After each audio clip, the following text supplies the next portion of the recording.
1절에 바람을 먹는다. 바람을 먹을 수 없죠. 예. 근데 바람을 먹는다. 이 헛된 것이라는 거죠. 헛된 것. 동풍을 따라간다. 이 동풍은 아라비아 사막에서 불어오는 이 바람입니다. 그 바람에 있어서 모든 것을 한꺼번에 쓸어간다 그러죠. 그 바람을 먹고 동풍을 따라간다라고 하는 것은 자기가 가는 길이 어떤 것인지 모르고 그냥 간다는 겁니다. 헛된 것을 쫓아간다. 그랬습니다.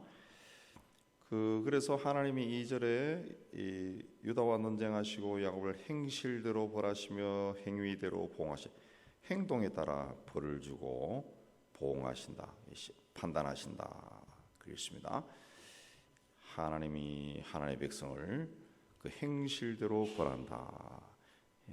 하나님께서 출애굽한 이스라엘 백성들을 향해서 나는 너희 하나님이 되고 너희는 내 백성이 되리라 그랬습니다. 그게 하나님의 일방적인 선포죠. 그래서 하나님의 백성이 됐어요. 그 애굽에서 노예 생활하던 이스라엘 사람들이 어느 날 갑자기 하나님의 백성이 되어버렸죠. 우리가 예수를 믿으면 구원을 받아 하나님의 자녀가 된다 그랬습니다. 그래서 우리가 예수 믿으면은 하나님의 자녀가 되었습니다. 갑자기 하나님의 자녀가 되었어요. 근데 이스라엘 백성들이 하나님의 백성이 되었지만은 그들은 하나님의 심판을 받았습니다. 벌을 받았어요. 오늘 말씀에 행동에 따라서 보응을 받고 벌을 받았다. 우리가 예수 믿고 하나님의 자녀가 되었지만은 이스라엘 백성들이 하나님의 백성이 되었지만 하나님의 백성으로 사는 것이 쉽지 않았죠. 그 행동대로 벌을 받았어요. 우리가 예수 믿고 하나님의 자녀가 되었지만은 하나님의 자녀로 사는 것이 쉽지 않다는 거죠.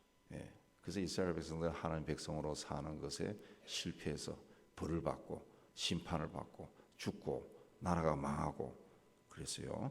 우리도 예수 믿는 사람이 되는 것도 어렵지만 예수 믿는 사람으로 사는 것도 쉽지 않다는 거죠. 그럼 예수 믿는 사람으로 살기 위해서는 어떻게 되느냐? 하나님의 백성으로 이스라엘 백성들이 살기 위해서는 어떻게 되느냐?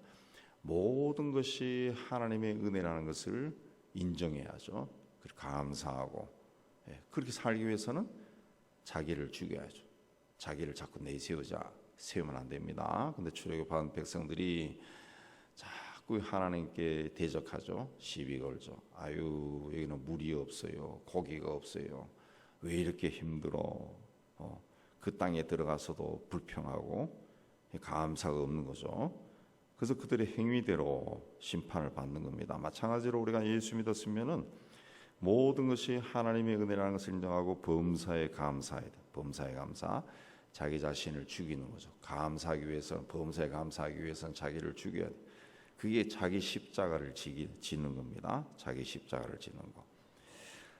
야곱은 태어날 때 형의 발 뒤꿈치를 잡고 태어났습니다. 그리고 이 힘으로 하나님과 겨뤘다라고 하는 것은 자아가 그렇게 셌다는 거죠. 자기가 원하는 것은 얻고 싶었어요. 그래서 싸웠습니다. 형도 쏘이고 아버지도 쏘이고 다 쏘였어요. 자기 힘으로 살았습니다. 그리고 심지어 하나님과도 싸웠다는 거죠. 힘으로는 하나님과 겨뤘다. 근데 한참 싸우다 보니까 이분이 하나님인 걸 안 거죠. 그래서 울면서 그에게 간구하셨고 하나님은 베델에서 그를 만나셨고 거기에서 우리에게 말씀하셨다. 그랬습니다. 상대방이 누군지 알았다는 거죠. 그 하나님을 만나기 전에는 자기 힘대로 살았습니다. 근데 하나님을 만났어요. 하나님을 만나니까 하나님이 그에게 뭘 했어요? 말씀을 하셨다. 그랬습니다. 거기에서 우리에게 말씀하셨나니 하나님의 말씀은 하나님을 만나야 들려오기 시작합니다. 하나님을 만난 적이 없으면 하나님의 말씀이 들려오지 않습니다. 많은 사람들이 예수 믿고 교회를 다니지만은 하나님의 말씀을 듣지 못합니다. 교회를 다녀도 자아가 펄떡펄떡 살아 있어요. 그 자기 생각대로 자기 힘대로 살아간다. 심지어 하나님과도 씨름하고 막 싸우고 막 그런다고요. 하나님과 씨름하며 싸운다. 하나님을 만난 적이 없으니까 말씀이 들려오지 않은 거예요. 그러니까 여전히 교회를 다녀도 예수 믿는다고 말해도 자아가 살아있는 거예요. 자기 힘대로 살아가는 거예요. 자기 힘대로. 그 말씀을 듣고 들은 사람들은 6절에 하나님께 돌아와서 인애와 정의를 지키고 항상 너희 하나님을 바랄지니라. 하나님의 백성으로 살아야 된다. 예수 믿는 사람으로 살아야 돼. 그게 인애와 정의, 사랑을 베풀고 정의롭게 살고 항상 하나님을 바라봐라. 범사에 감사하는 거죠. 항상 기도하고. 7절에 그는 상인이라 손에 거짓 저울을 가지고 속이기를 좋아한다. 야곱을 이야기하는 건데 이스라엘 백성을 가리키는 겁니다. 야곱은 그 빈손으로 외삼촌 집에 가서 외삼촌의 그 짐승을 치며 양을 치면서 재산을 증식시켰습니다. 재산을 불렀죠. 부자가 돼가죠. 근데 그걸 어떻게 했습니까? 자기 꾀로 그렇게 했습니다. 자기 꾀, 약은 꾀로 그랬습니다. 꾀로 외삼촌을 속인 거죠. 속여서 자기 재산을 늘린 겁니다. 그래서 야곱이 그 부자가 되었는데 그 부자가 된 것이 야곱이 꾀를 내 가지고 남을 속여서 부자가 된 건지 하나님이 복을 준 건지 구분이 되지 않는다는 거죠. 구분이. 분명히 거짓 저울로 속여서 부자가 된 겁니다. 부자가 된 거예요. 그러면서 8절에 나는 부자다. 내가 재물을 얻었는데 내가 수고한 모든 것 중에서 죄라 할 만한 불의를 내게서 찾아낼 자 없으리라. 그렇습니다. 죄라 할 만한 불의를 내게서 찾아낼 자 없으리라. 이 말 속에 자기가 거짓 저울과 속여서 돈을 모았다. 그런 의미가 들어있는 거죠. 그러면서도 현실이 부자예요. 부자니까 이건 하나님이 복을 주신 거다. 하나님이 복을 주신 거다. 그렇게 생각한다는 거죠. 처음에는 속여서 돈을 모았지만은 약간 질렸지만은 자꾸 이 즐기다 보니까 부유함을 즐기다 보니까 세월이 흘러가면서 이게 하나님이 복을 준 것 같아. 내가 속였다는 것은 잊어버리고 하나님이 복을 준 것 같아. 그 주변에서도 자꾸 그래요. 복 받았다고. 아이고 어떻게 그리 잘 돼요. 어떻게 기도하니까 집사님은 기도하는 것마다 다 응답이 되네. 다 부러워하거든. 그러니까 이거 복이네. 그렇게 생각한다는 거죠. 근데 하나님이 봤을 때는 그거는 거짓 저울이고 속였다는 거죠. 불의를 행한 것이.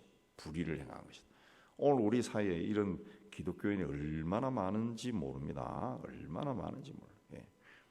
하나님의 백성에게, 이스라엘 백성에게 중요한 것은 얼마나 무엇을 많이 가지느냐 그게 아닙니다. 하나님이 주시는 것을 가지느냐 이게 중요한 거죠. 하나님이 주시지 않았는데 가졌다.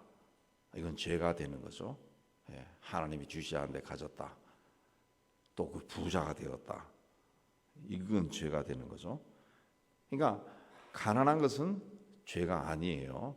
하나님이 주시지 않았기 때문에 없는데 그게 뭐 죄가 되겠어요? 하나님이 안 줬는데 하나님이 누군가에게 막 줘서 부자가 되게 만드는 거는 거의 없는 것 같아요. 하나님에게는 하나님의 관심은 그게 아니거든. 근데 우리는 많이 가지는 것은 죄가 되지 않는다. 얼마든지 가지더라도 죄가 되지 않는다. 이렇게 생각한다. 그래서 자꾸 더 가지려고 그렇게 이야기합니다. 신문에 나오는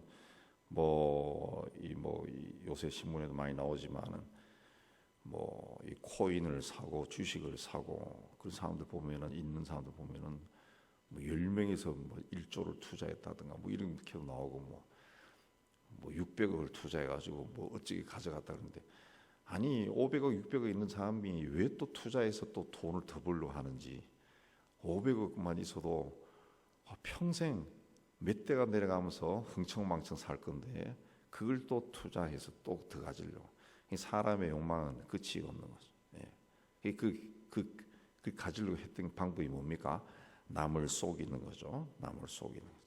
아마 그 중에도 기독교인이 분명히 있을 겁니다. 분명히 있을 거고, 또 집사 장로가 있으면 장로님 나도 투자하게 해주세요. 돈 버는 법 가르쳐 주세요.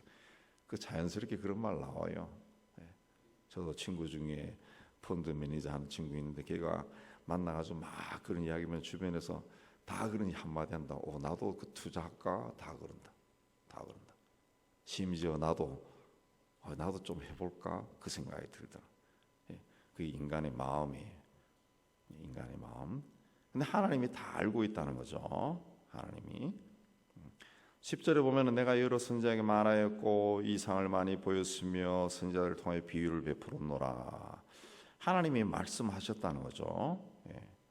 하나님 말씀하셨다. 하나님은 우리에게 돈이나 권력을 주시는 대신에 말씀을 주십니다. 말씀. 그 이유는 우리의 적이 밖에 있는 것이 아니라 우리 안에 있다라는 겁니다. 우리 안에 하나님을 거역하고자 하는 이 본성이 있다는 거죠. 우리 인간 안에 있는 그 본성, 하나님을 거역하는 본성은 굉장히 강한 겁니다. 그저께도 말씀드렸지만 이거는 사탄이 집어넣은 거예요. 하나님과 대적할 정도의 능력 있는 사탄이 집어넣은 거기 때문에 내 안에 있는 그건 그 하나님을 대적하는 그 본성은 굉장히 강해. 내가 예수 믿고 목사와 장로가 되고 하나님 앞에 신실을 맹세하고 그래도 어느 순간에 그게 툭 튀어나올 때가 툭 튀어. 그러니까 하나님이 부르신 그날까지 자기를 쳐서 복종시켜야 돼. 바울이 이야기했듯이 바울 같은 사람도 자기를 쳐서 복종시킨다 그랬는데 그 우리 본성이 그렇게 무섭다고요. 무섭다. 근데 그걸 이기기 위해서 이길 수 있는 것이 뭐냐? 하나님의 말씀이라는 거죠. 말씀. 예. 말씀을 통해 가지고 하나님 앞에 믿음이 세워져야죠. 세워져야 되는데 그렇지 않으면은 자꾸 본성에 무너지는 겁니다. 그래서 하나님이 내가 선지자에게 말하였고 이상을 보였고 비유를 베풀었다. 여러 번 여러 가지로 말씀을 전했다. 그렇습니다. 근데 이스라엘은 그렇게 하지 않았다는 거죠. 길앗은 불의하고 길갈에서 제사 드리고 그렇지만 제단은 돌무더기 같은 것이었다. 또 12절에 야곱이 아람에 들러 도망하였고 이스라엘이 아내를 얻기 위하여 사람을 섬기고 아내를 얻기 위하여 양을 쳤다. 이건 무슨 뜻이냐면은 야곱이 이제 외삼촌 집으로 도망을 갔어요. 축복을 형에게서 가로채고 외삼촌 집에 가보니까 이쁜 여자가 둘이 있는 거예요. 2명.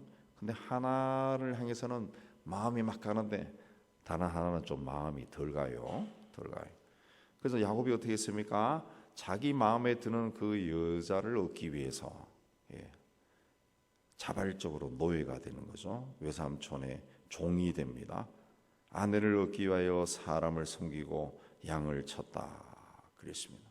양을 쳤다. 인간적인 본성이 그대로 남아 있었다는 거죠. 야곱이 이전에 외삼촌 집으로 도망가기 전에 베델에서 하나님을 만났어요. 하나님을 만났지만은 그 본성이 그대로 살아 있는 거예요. 우리가 예수 믿고 하나님 앞에 헌신하고 충성을 맹세하고 또 그렇게 살지만은 우리 안에 본성이 여전히 남아 있는. 그리고 그 친구가 와서 너 1,000,000원만 내. 그럼 내가 100억 만들어주게. 그러면은 하나님이 내 기도에 드디어 응답하셨구나. 그거 준다고요.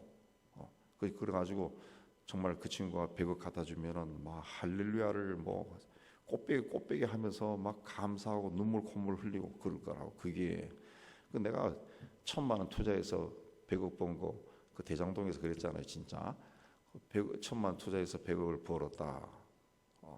그랬을 때 그 100억이라는 돈이 어디서 나왔을까요? 다른 사람 돈 뺏은 거 아니에요.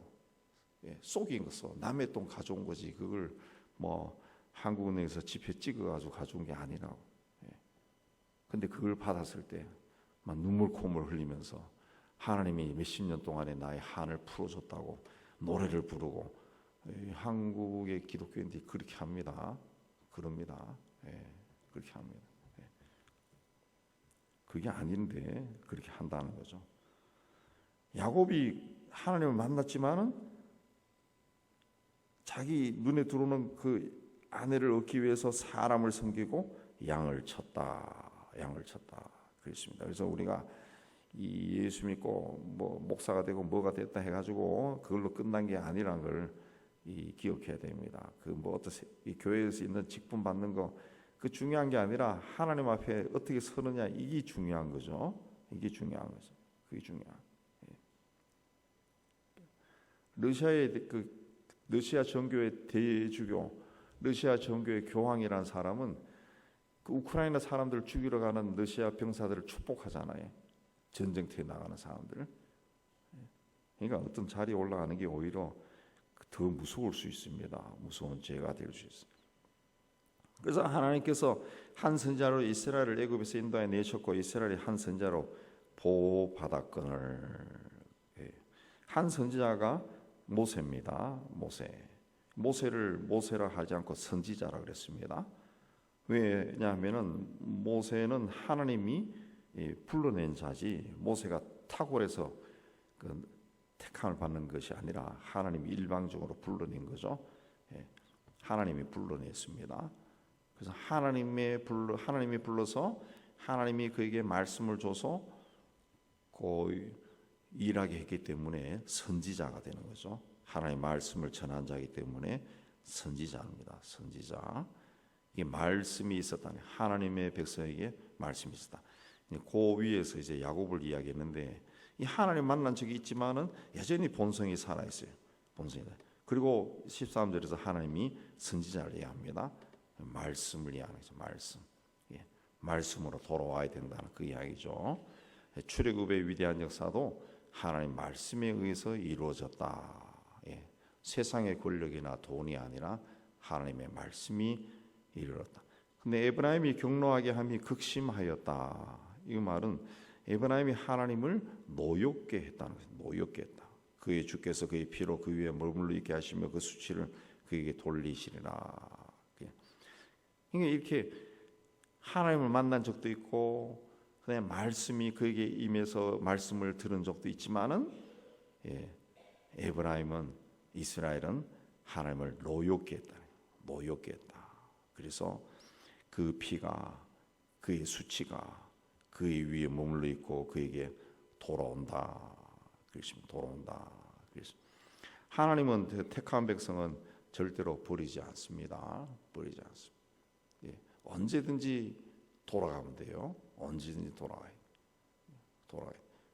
그 우리 안에 있는 본성이 그렇게 굉장히 강하다는 거예요. 굉장히 강해요. 그러니까 우리가 그걸 깨달아야죠. 깨닫고 하나님께 돌아가야 돼요. 이게 돌아갈 때 어떻게 돌아가느냐? 말씀을 통해 돌아가다. 말씀을 통해 믿음이 생기는 거고, 그러니까 기도할 때 믿습니다가 믿음이 생기는 게 아니고, 말씀을 통해 믿음이 생기는 거예요. 성경을 많이 읽고, 또 이해가 안 돼도 읽고, 이해되는 부분, 마음에 들어온 부분은 마음에 담고, 그렇게 해서 말씀을 자꾸 들어야 우리의 본성이 눌러지는 거예요. 성경을 꾸준히 읽으면서 세월이 흘러가면은 여러분들 다 경험하시지만은 이 과거에 비해서 내 자신이 많이 좀 변했다.